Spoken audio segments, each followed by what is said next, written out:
জয় যিশু।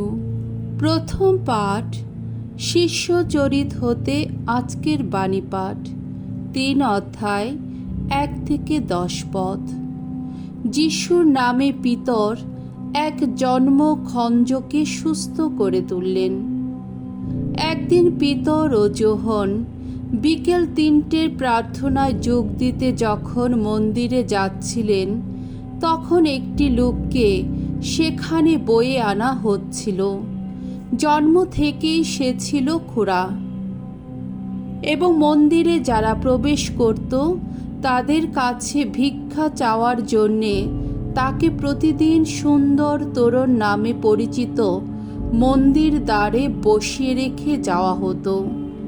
পিতর ও যোহন মন্দিরে প্রবেশ করতে যাচ্ছেন দেখে তাদের কাছে সে ভিক্ষা চাইল। পিতর ও যোহন তার দিকে ফিরে তাকালেন। পিতর বললেন, আমাদের দিকে চেয়ে দেখো। তাদের কাছে যে কিছু পাবার আশায় সে এক দৃষ্টে তাদের দিকে তাকালো। কিন্তু পিতর বললেন, সোনা বা রূপো কিছুই নেই আমার, তবে আমার যা আছে তোমাকে তাই দিচ্ছি। আমি নাজারেতের যীশু খ্রিস্টের নামে বলছি, হেঁটে বেড়াও। তারপর তার ডান হাত ধরে পিতর তাকে দাঁড় করিয়ে দিলেন। সঙ্গে সঙ্গে তার পায়ে ও গোড়ালিতে জোর এলো। সে এক লাফে উঠে হাঁটতে লাগলো। তারপর হাঁটতে হাঁটতে আর লাফাতে লাফাতে আর ঈশ্বরের বন্দনা করতে করতে সে তাদের সঙ্গে মন্দিরে প্রবেশ করল। সকলেই দেখল সে হেঁটে বেড়াচ্ছে, ঈশ্বরের বন্দনা করছে। সকলে চিনতেও পারল, এ তো সেই লোক যে মন্দিরের সুন্দর তোরণে বসে ভিক্ষা চাইত। তার এমনটি ঘটেছে দেখে তারা একেবারে স্তম্ভিত, বিস্ময়ে বিমূঢ় হয়ে পড়ল। প্রভুর বাণী। ঈশ্বরকে ধন্যবাদ। শাম সঙ্গীত ১০৫ অধ্যায় ১ থেকে ৪ পদ, ৬ থেকে ৯ পদ। ধো, তোমার ভালোবাসায় প্রভু মর্তলোক উচ্ছ্বলিত। ভগবানের গুণগান করো, স্মরণ করো তার নাম। সকল জাতির মাঝে তোমরা প্রচার করো তার কীর্তি কথা। ভগবানকে শোনাও গান, গাও গাও বন্দনা গীতিকা। বলো শতবার তার অপরূপ কর্ম কাহিনী। তার পুণ্য নাম নিয়ে গৌরব করো। ভগবানের অন্বেষে যারা, উল্লসিত হোক তাদের অন্তর। ভগবান যিনি, শক্তির আধার যিনি, করো তোমরা তার অন্বেষণ। তার শ্রীমুখের নিরন্তর করো অন্বেষণ। তার সেবক আব্রাহামেরই বংশধর তোমরা সবাই। তোমরা তো যাকবেরই সন্তান, স্বয়ং ভগবানের মনোনীত জন। সেই স্বয়ং ভগবান যিনি, তিনি তো আমাদের আপন ঈশ্বর।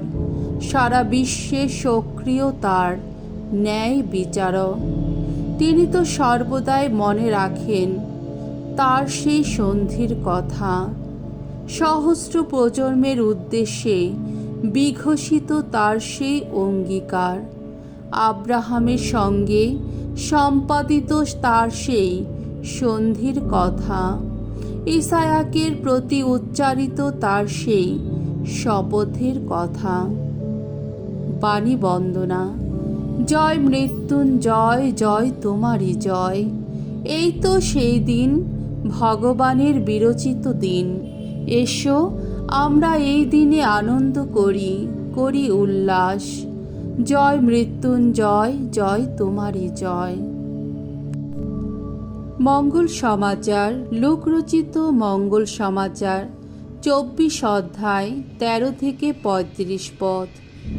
পুনরুত্থানের দিন বিকালের দিকে এম্মাউস যাত্রী দুজন শিষ্যের কাছে যিশুর দর্শন দান। যিশু যখন মারা যান, তার পরের রবিবার দিন শিষ্যদের মধ্যে দুজন এক সময় যাচ্ছিলেন এম্মাউস নামে একটি গ্রামে। গ্রামটি জেরুসালেম থেকে প্রায় 12 কিলোমিটার দূরে। যেসব ঘটনা ঘটেছে তা নিয়ে তারা আলোচনা করছিলেন। আলাপ আলোচনা চলছে এমন সময়ে যিশু নিজেই হঠাৎ পেছন থেকে এসে তাদের সঙ্গে পথ চলতে লাগলেন। তবে তাদের চোখ তাকে চিনতে কেমন যেন বাধা পেল। যিশু তাদের বললেন, তোমরা চলতে চলতে নিজেদের মধ্যে কি নিয়ে এত আলোচনা করছো? তারা থমকে দাঁড়ালেন। তাদের মুখটা তখন ম্লান দেখাচ্ছিল। তাদের মধ্যে যার নাম ক্লেওপাস, তিনি উত্তর দিলেন, গত কয়েক দিনে জেরুসালেমে কি কি ঘটেছে আপনি কি সেখানে একমাত্র প্রবাসী মানুষ যিনি তা জানেন না? যিশু জিজ্ঞেস করলেন, কি ঘটেছে? তারা বললেন, কেন নাজারেতে যিশুকে নিয়ে যা কিছু ঘটেছে, কি কাজে কি কথায়, তিনি তো ছিলেন একজন শক্তিশালী প্রবক্তা। ঈশ্বর যেমন এই জাতির সব মানুষও তেমনি তার সাক্ষী। আমাদের প্রধান যাজকেরা ও সমাজ নেতারা তাকেই কিনা মৃত্যুদণ্ডে দণ্ডিত করবার জন্যে শাসনকর্তার হাতে তুলে দিলেন এবং তাকে ক্রুশবিদ্ধ করালেন। আমরা তো আশা করেছিলাম যে তিনি সেই মানুষ যিনি ইসরায়েল জাতিকে মুক্ত করবেন, কিন্তু উৎসব তো ঘটলই, আর তাও আবার আজ প্রায় 3টে দিন পার হয়ে গেল। আমাদের কয়েকজন স্ত্রীলোক অবশ্য আমাদের স্তম্ভিত করে দিয়েছে। তারা আজ খুব সকালে সমাধিস্থানে গিয়েছিল, কিন্তু তার মৃতদেহ খুঁজে পায়নি। তারা ফিরে এসে জানিয়েছে যে তারা নাকি স্বর্গদূতদের দর্শন পেয়েছে। সেই স্বর্গদূতেরা বলেছেন তিনি নাকি বেঁচেই আছেন। আমাদের কয়েকজন সঙ্গীও তখন সমাধিস্থানে গিয়েছিল। স্ত্রীলোকেরা যা বলেছিল তারা ঠিক তাই দেখল বটে, কিন্তু যিশুকে তারা দেখতে পায়নি। তখন যিশু তাদের বললেন, কি নির্বোধ তোমরা! প্রবক্তারা যা কিছু বলে গেছেন তা অন্তর থেকে বিশ্বাস করতে তোমাদের কত দেরি না হচ্ছে? খ্রিস্ট যে এই যন্ত্রণা ভোগ করেই তার আপন মহিমার আসনে অধিষ্ঠিত হবেন তা কি অবধারিত ছিল না? তখন মসি থেকে শুরু করে যত প্রবক্তার কথা উল্লেখ করে তিনি শাস্ত্রে তার সম্বন্ধে যেখানে যা কিছু বলা হয়েছে তার অর্থ তাদের বুঝিয়ে দিতে লাগলেন। তারা যেখানে যাচ্ছিলেন সেই গ্রামের কাছাকাছি এলে যিশু আরও এগিয়ে যাবার ভান করলেন। তারা কিন্তু তাকে বাধা দিলেন, বারবার বলতে লাগলেন, আমাদের সঙ্গে থাকুন না, সন্ধ্যা হয়ে আসছে, বেলা প্রায় শেষ হয়ে এলো। তাই তিনি তাদের সঙ্গে থাকবার জন্য ভেতরে গেলেন। তিনি তাদের সঙ্গে খেতে বসেছেন। এমন সময়ে একখানা রুটি হাতে নিয়ে তিনি ঈশ্বরকে স্তুতি ধন্যবাদ জানালেন। তারপর সেই রুটিখানি ছিঁড়ে টুকরো করে তাদের হাতে দিলেন। তখন তাদের দৃষ্টি যেন খুলে গেল। তারা এতক্ষণে তাকে চিনতে পারলেন, কিন্তু সঙ্গে সঙ্গে তিনি তাদের সামনে থেকে মিলিয়ে গেলেন। তারা পরস্পরকে বললেন, পথে তিনি যখন আমাদের সঙ্গে কথা বলছিলেন ও শাস্ত্রের অর্থ অমন বিশদভাবে বুঝিয়ে দিচ্ছিলেন, তখন আমাদের মনের ভেতরে কি একটা আগুন জ্বলছিল না? তারা সেই মুহূর্তেই পথে পা বাড়ালেন। জেরুসালেমে ফিরে এলেন তারা। সেখানে এসে দেখতে পেলেন 11 জন প্রেরিত দূত ও তাদের সঙ্গীরা একসঙ্গে রয়েছেন।